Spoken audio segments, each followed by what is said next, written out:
Namaste everyone. Annyeong. Welcome to Mysterious Confessions, जहाँ हम सुनाते हैं कुछ अनकहे, कुछ अनसुने किस्से। तो आगे क्या हुआ जानने के लिए बनी रहिए इस वीडियो पर।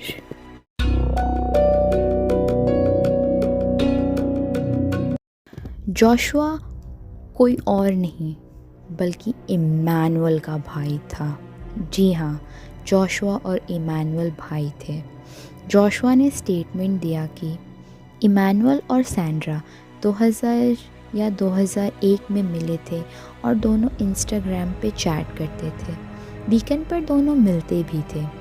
इमैनुअल सैंड्रा के बच्चे का बाप बनने वाला था और वो ये बच्चा नहीं चाहता था।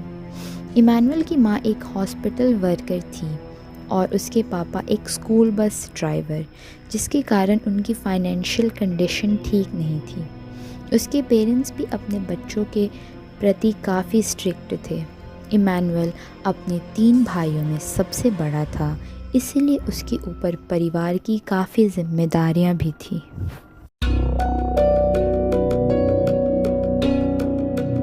स्ट्रिक्ट पेरेंट्स होने के कारण वह चाहता था कि सैंड्रा ये बच्चा अबॉर्ट कर दे, लेकिन सैंड्रा ने ऐसा करने से साफ मना कर दिया।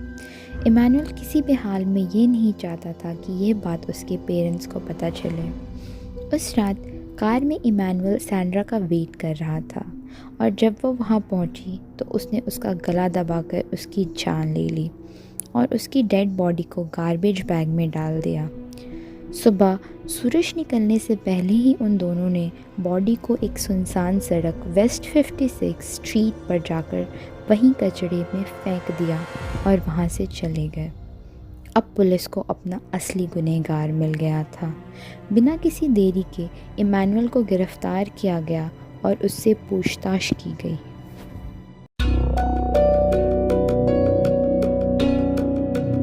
इमैनुअल ने कुछ भी मानने से साफ इनकार कर दिया था और इस बात पर अड़ा रहा कि उसने कुछ नहीं किया है।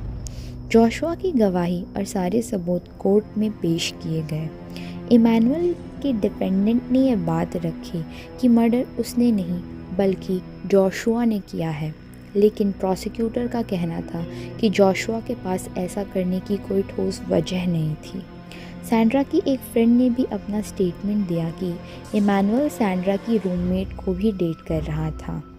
प्रोसिक्यूटर ने भी यह साबित किया कि इमैनुअल सैंड्रा की डेथ के ठीक बाद एक लड़की के साथ हेल्थ क्लिनिक गया, दूसरी के साथ कॉन्सर्ट अटेंड किया और तीसरी को लेकर पार्टी करने के लिए क्लेवलैंड ले गया था। उसके लिए लड़कियां सिर्फ एक खिलौना थी।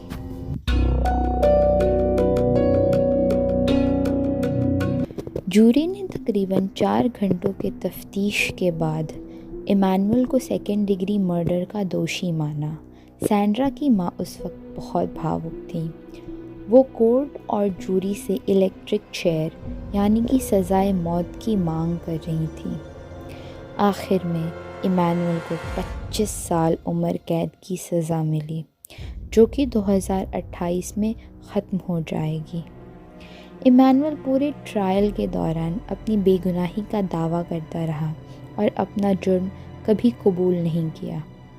प्रिजन रिकॉर्ड्स के अनुसार इमैनुअल को ईस्टर्न करेक्शन फैसिलिटी में रखा गया, जो कि नैपनॉच न्यूयॉर्क में है। जोशुआ को उसकी मदद और कोऑपरेशन के बदले में प्रोबेशन की सज़ा दी गई।